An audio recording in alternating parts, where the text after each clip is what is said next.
বিষ্ণু ঘোষ চেনেন আপনি না? বিষ্ণু ঘোষ উনি আমাকে রাত্রিবেলা বলেছেন, স্যার ওয়াই দ্য ম্যাটার, আপনি কোনো কমপ্লেন দিয়েছেন থানাতে? আমি বললাম না। তাহলে হু ইজ দ্য পারসন? আমাকে যদি রিটার্ন ওরা কিছু দেয়, উনি আসছেন দিতে, আমাকে রিটার্ন কমপ্লেন দিতে আসছেন, কবে অ্যাকশন?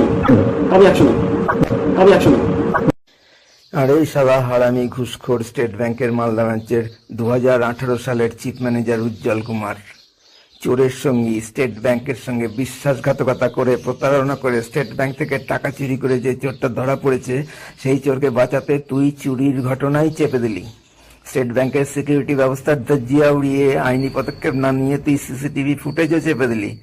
এইসব 2 নম্বরই করে চোরকে নির্দোষ প্রমাণ করে ওকে বাঁচিয়ে দেওয়ার জন্য কত টাকা ঘুষ নিয়েছিস তুই? তোর পার্টনার ক্যাশক্রেডিট ম্যানেজার বিশাল কুমার কত টাকা ঘুষ নিয়েছে? তখন তোদের ভয়ে আমি আত্মমরা হয়ে গিয়েছিলাম, চাকরি ছেড়ে